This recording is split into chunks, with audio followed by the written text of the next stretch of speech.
Good morning बच्चों। Tiwari senior secondary school की online class में आप सभी का स्वागत है। जैसे कि आज आप देख रहे हैं कोविड-19 के तहत विद्यालय में आपकी ऑफलाइन क्लासें बंद हैं, इसलिए आपको ऑनलाइन क्लासें उपलब्ध कराई जा रही हैं।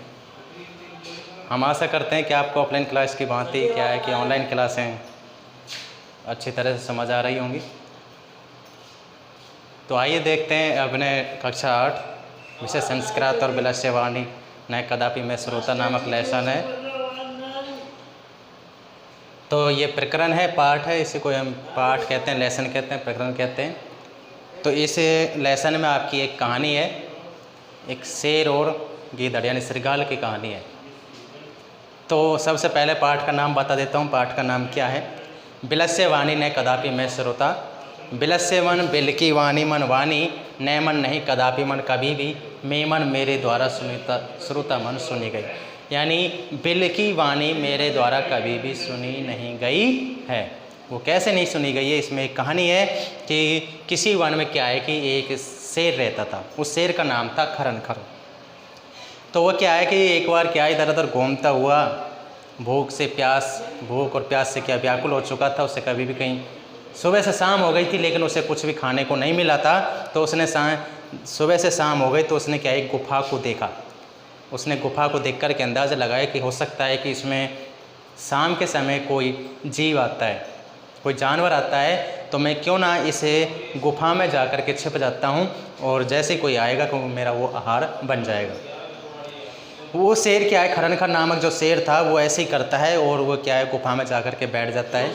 लेकिन जब उस गुफा का जो मालिक था, दधिपुच्छ नाम का जो श्रृगाल था, वो वहाँ गुफा के सामने आता है और जैसे ही वो गुफा के सामने आता है तो शेर के जो पंजों के निशान थे, पैरों के जो निशान थे, वो शेर के पंजों को देख लेता है।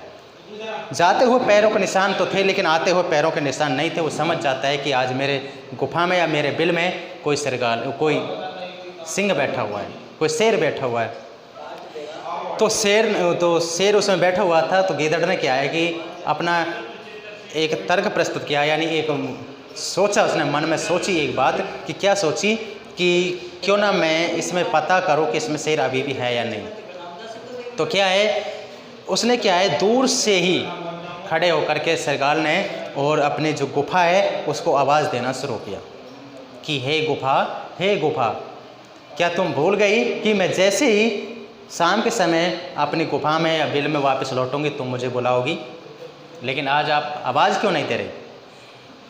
लेकिन गुफा कभी बोलती नहीं है। लेकिन उसने सोचा था, मन में सोच रहा था, उसे क्या है योजना बनाई थी। तो शेर अंदाज़ा लगाता है उसमें बैठा हुआ कि लगता है कि ये जो गुफा है शायद बोलती है और इससे जो अपने मालिक को क्या है गुफा आवाज़ दे करके अपने अंदर बुला लेती है। तो शेर ने भी ऐसे ही सोचा। तो शेर ने क्या है कि अपनी आवाज़ में उसको ज़ोर से बुलाना शुरू किया।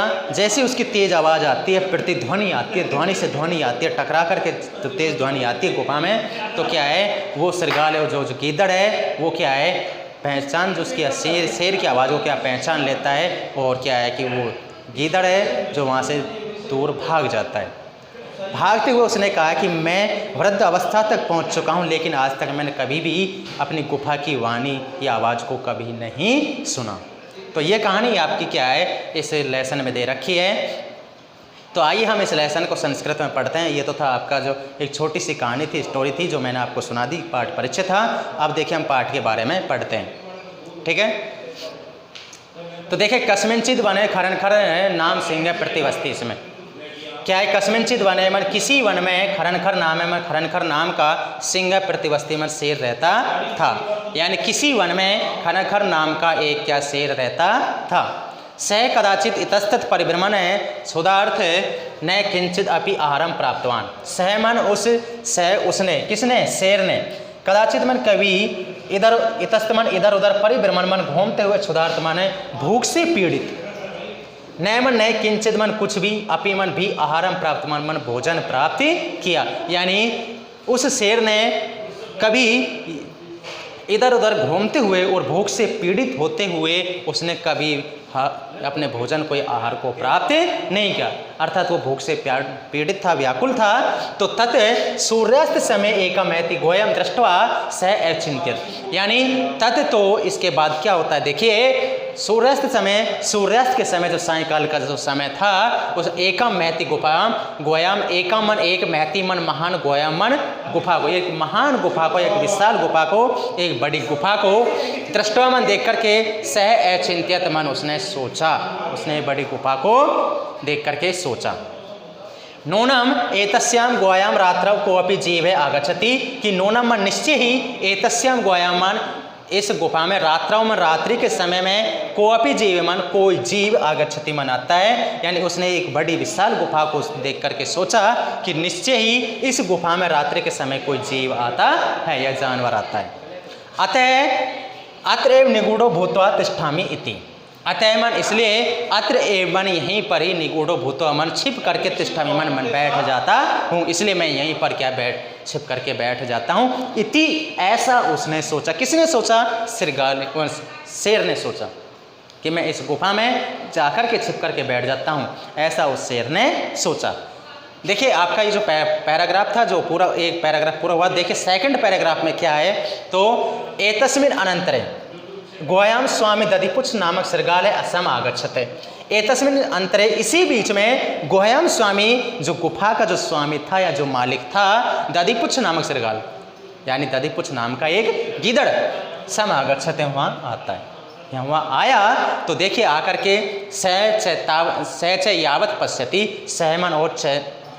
सहमन वह चयमन और यावत पश्यति, यावत मन जब तक पश्यति मन देखता है, और वो क्या है तब देखता है, तब तक क्या देखता है कि तावत सिंह है, सिंह पदति गोयाम प्रविष्टा दृश्यते, क्या देखता है वो, सिंह पदति, सिंह मन सिंह के पद मन पैरों के पदति मन निशान या चिन्ह, गोयाम प्रविष्टा गुफा में प्रवेश करते हुए दृश्यते मन देखता है, और क्या है वो शेर के पैरों के जो चिन्ह थे उनको प्रवेश करते हुए वो देख लेता है।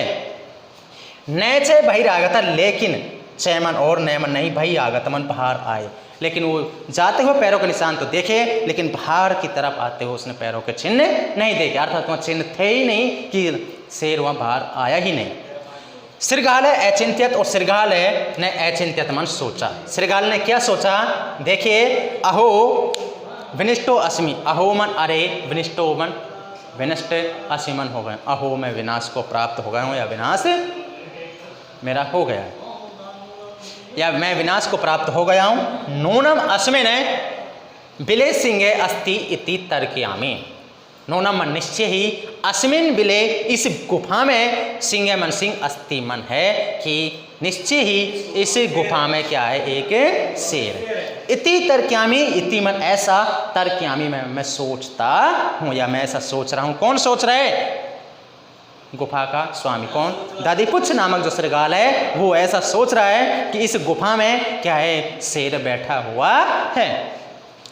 तत् किम करवाणी तत्मन, तो किम करवाणी मन क्या करूं, तो मैं अब क्या करूं, गीदड़ सोच रहा है, वो क्या सोचता है, एवं विचिंत्य दूरस्ते रवम कर्तुम आरब्ध है, एवं मन इस प्रकार विचिंत्य मन सोच करके, ऐसा जब उसने सोचा कि गुफा में शेर है, ऐसा सोच करके दूरस्थ मन देर से ही, रवम मन आवाज, कर्तुम आरब्ध मन प्रारंभ किया, तो उसने क्या है, ऐसा सोच करके ही दूर से ही आवाज शुरू करना प्रारंभ किया। भोबिल, भोबिल वो आवाज दे रहा है, क्या किसको दे रहा है, अपनी गुफा को दे रहा है कि भोबिल भोबुल, अरे गुफा, किम न स्मरसी, किम मन क्या, न मन नहीं, स्मरसी मन याद है, क्या तुम्हें याद नहीं है, क्या तुम याद नहीं रखती हो, या क्या तुम्हें याद नहीं है कि यत मया त्वया से समय कृतो अस्ति, यत की माया मेरे द्वारा, त्वया से मन तुम्हारे साथ, समय मन शर्त कृतो अस्ति मन की गई है, कि मेरे द्वारा तुम्हारे साथ एक शर्त की गई है, या एक संधि की गई है। वो क्या की गई है, देखिए यत यदा अहम बाह्यत प्रति आगस्यामि, यत की यदा जब अहम मन में बाह्यत मन बाहर से प्रति आगस्यामि मन वापस लौटूंगी, कि जब मैं वापस लौटूंगी, या जो श्रृगाल है वो या तो नर है या मादा है, वो कुछ भी लगा सकते हैं, या तो वापस लौटूंगा या वापस लौटूंगी, ठीक है। तदा त्वयं माम आकारिष्यसि, तदा मन तब त्वयं मन तुम, माम मन मुझको, आकारिष्यसि मन बुलाओगी, कि तुम मुझको बुलाओगी। यदि त्वयं माम न आवेसी, यदि त्वयं मन तुम, माम मन मुझको, न आवेसी मन नहीं बुलाओगी, यदि तुम मुझे नहीं बुलाओगी, तरी अहम द्वितीयम बिलम यास्यामि इति, तरी तो अहम मन में द्वितीय बिलम यास्यामि, मैं दूसरे बिल में चली, या मैं दूसरे बिल में चला जाऊंगा। ऐसा कौन कह रहा है? वो श्रृगाल कह रहा है, गीदड़ कह रहा है कि यदि तुम बाहर से मुझे नहीं बुलाओगी, गुफा से कह रहा है कि अगर तुम मुझे बाहर से नहीं बुलाओगी तो मैं किसी दूसरे बिल में जाकर दूसरे बिल में चला जाऊंगा। आगे देखिए, आपके जो 3 पैराग्राफ हैं वो पूरे हो चुके हैं। मैं कामना कर रहा हूँ कि आपको ये कहानी समझ आ रही होगी। एक बार अगर समझ नहीं आया तो एक बार पढ़ करके देखना, हिंदी टाइप में पढ़ना, आपको बिल्कुल समझ में आएगा। तो आगे देखिए, अगला पैराग्राफ क्या है। अथ एतत् श्रुत्वा सिंह अचिंत्यत, अथ इसके बाद एतत् श्रुत्वा मन ऐसा सुन करके सिंह अचिंत्यत, सिंह ने सोचा, क्या सोचा? नूनम ऐसाम गुहा स्वामिन सदा समान्यम करोति, कि नूनम निश्चय ही ऐसाम मन, यह गुहा मन गुफा, स्वामिन मन स्वामी को, सदा मन हमेशा, समानम मन करोती या बुलाती है। यानी निश्चय ही क्या है कि ये गुफा अपने स्वामी को बुलाती है। परंतु मद भयात न किंचिदति, परंतु मद भयात मेरे भय से या मेरे डर से, न किंचिदवती, ये कुछ भी नहीं बोल रही है। ऐसा कौन सोच रहा है? श्रृगाल, शेर सोच रहा है। गुफा में रहते हुए शेर सोच रहा है कि लगता है कि ये जो गुफा है अपने स्वामी को बुलाती है, परंतु मेरे भय से ये कुछ भी नहीं बोल रही है। तो देखिए, इसमें नीचे एक श्लोक दे रखा है। वो कैसे दे रखा है कि भय संत्रस्त मनसा में हस्त पाद आदि क्रिया प्रवर्तन्ते नैवाणी च वे पथु च अधिको भवेत। यानी भय से संत्रस्त, डर से दुखी या डर से भयभीत होकर के, मनसा मन वाले, हस्त पाद आदि क्रिया, हस्त मन हाथ, पाद मन पैर आदि जो क्रिया, हाथ पैरों आदि की क्रिया, प्रवर्तित होती हैं, शुरू हो जाती हैं, नैम वाणी और वाणी, चैमन और वे पथुमन कंपन, छह अधिको मन अधिक भवेत मन हो जाता है।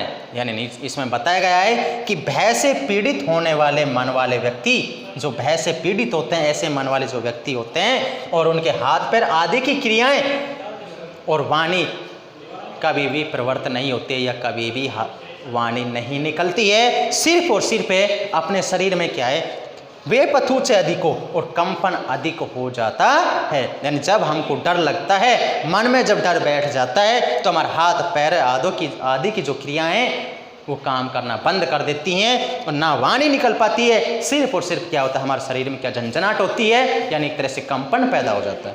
वही इसमें इस श्लोक में बताया गया है। आगे अपना लास्ट पैराग्राफ है इसी, यानी कक्षा 8 विषय संस्कृत और प्रकरण बिलस्य वाणी न कदापि मैं श्रुता, यानी बिल की वाणी मेरे द्वारा कभी नहीं सुनी गई है। ये लेसन आपका चल रहा है। तो देखिए, लास्ट जो पैराग्राफ है वो क्या बताया गया है इसमें कि तद अहम अस्य आह्वानम करोमि, तद मन तो अहम मन में, अस्य आह्वानम इसका आह्वान करोमि मैं करता हूँ, तो मैं इसका आह्वान करता हूँ या मैं इसको बुलाता हूँ। ऐसा कौन कह रहा है? ऐसा सिंह कह रहा है। कहाँ से? बिल में से कह रहा है, गुफा में से कह रहा है। एवं सह बिले प्रवेश्य में भोज्य भविष्यति, एवं मन इस प्रकार सहमन हुए बिले मन बिल में प्रवेश में प्रवेश करेगा, कर करके मैं भोज्यम मेरा भोजन भविष्यति मन हो जाएगा, और जब वो बिल में प्रवेश करेगा तो वो मेरा भोज्य हो जाएगा, अर्थात मेरा क्या हो जाएगा? भोजन हो जाएगा। आगे देखिए, इत्थम विचार्य सिंह सहसा श्रृगालस्य आह्वानम अकरोत्। इत्थम मन इस प्रकार, विचार्य मन विचार करके, सिंह मन सिंह, सहसा मन अचानक, श्रृगालस्य मन श्रृगाल का आह्वान आवाज के आह्वान अकरोत् मन करता या आह्वान अकरोति किया। इस प्रकार विचार कर करके सिंह ने अचानक श्रृगाल का आह्वान किया, अर्थात उसको बुलाया। किसने बुलाया? सिंह ने बुलाया। बिल में से बुला रहा है गीदड़ को, क्योंकि वो भूखा है और जैसे ही वो बिल में प्रवेश करेगा तो वह उसको खा जाएगा, यानी वो उसका भोजन बन जाएगा। सिंह से उच्च गर्जन प्रतिध्वनिना सा गोयाम उच्च श्रृगाल आव्यत, यानी सिंह के उच्च गर्जन मन ऊंची दहाड़ और प्रतिध्वनि से जब उसकी जो दहाड़ है गुफा में टकराती है तो उसकी प्रतिध्वनि से क्या होता है, सा गुआ वह गुफा उच्चई मन जोर से श्रृगालम आव्यत मन श्रृगाल को बुलाया, यानी श्रृगाल को बुलाता है। देखिए उसने कैसे बुलाया इसे कि अनैन अन्य अपि पशवे भयभीता एवं अनैन में इससे जब उसकी तेज ध्वनि आई बिल के माध्यम से, बिल के भीतर से जब तेज आवाज आती है तो अनैन इस आवाज के द्वारा अन्य अपि पशवे अन्य दूसरे पशु भी भयभीता एवं क्या भयभीत हो जाते हैं। श्रृगालो अपि तत् दूरम पलायमान इमाम पठत, श्रृगाल मन गीदड़ भी अपि मन भी तत्मन तो दूरम पलायमान दूर पलायन करते हुए इमाम पठत मन उसको पढ़ता है, और श्रृगाल भी उसको दूर पलायन करते वहाँ से क्या दूर पलायन करते हुए उसने नीचे पढ़ा। क्या पढ़ा? देखिए अनागतम ये क्रूते ये शोभते स शोभते योनो एकरोति अनागतम वने अत्र संथस्य समागत जरा बिलस्य वाणी ने कदापि में श्रुता। ये कौन कह रहा है? ये क्या है? गीदड़ भागते हुए कह रहा है। जब उसको पता चल जाता है कि मेरी गुफा में आज शेर आ गया है और वो मुझे क्या है अब बुला रहा है, तो उसने क्या है उसे भागते हुए वहाँ से प्राणों की रक्षा करते हुए और जोर से पढ़ता है। देखिए क्या पढ़ता है वो कि अनागतम नए आने वाले, नए आने वाले जो बाधा हैं, आने वाली जो बाधा हैं, ये मन जो व्यक्ति क्रोते मन करता है, यानी अनागत आने वाली जो बाधा हैं उनका जो प्रतिकार करता है, क्या करता है? व्यक्ति जो प्रतिकार करता है, उनको उपाय करता है, उनका चिंतन करता है, सह शोभते हुए व्यक्ति शोभित होता है, यानी समय रहते हुए बाधाओं के निराकरण का उपाय सोच लेता है सह व्यक्ति, यानी वह व्यक्ति शोभते मन से शोभित होता है, शोभित हो जाता है। और स सोचते योने करोति अनागतम, और स मन वह व्यक्ति सोचते मन सोचने योग्य होता है, चिंतनीय करने योग्य होता है। यह मन जो नए करोति मन नहीं करता है अनागतम मन आए हुई पीड़ाओं का निवारण, यानी जो व्यक्ति आए हुई पीड़ाओं का निवारण करने में असफल हो जाता है तो वह व्यक्ति क्या है?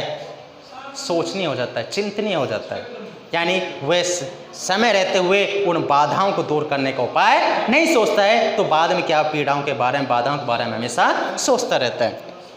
वने अत्र संथस्य समागत जरा, वने मन वन में अत्र मन यहाँ संथस्य वृद्ध अवस्था समागत मन आ गई है, और जरा मन बुढ़ापा, यानी इस वन में मैं कब से रह रहा हूँ और मुझे क्या वृद्ध अवस्था तक आ चुकी है, बुढ़ापा आ चुका है, लेकिन आज तक मैंने बिलस्य वाणी ने कदापि में श्रोता, कि आज तक मैंने बिलस्य वाणी बिल की वाणी को नए मन नहीं, कदापि मन कभी भी मैं श्रोता मन मेरे द्वारा नहीं सुनी गई, लेकिन आज तक मैंने कभी भी बिल की वाणी को नहीं सुना। ऐसा कौन कह रहा है? वो गीदड़ कह रहा है। जब शेर को उसने देखा तो भागते ये श्लोक पढ़ता है। मैं कामना करता हूँ कि आपको कक्षा 8 में संस्कृत और प्रकरण बिलस्य वाणी ने कदापि में श्रोता ये लेसन समझ में आ गया होगा। एक और ध्यान से पढ़ना, कहानी टाइप ही है, एक और पढ़ने में आपको समझ में आ जाएगी। अब अपना लेसन समाप्त होता है। Okay, thank you.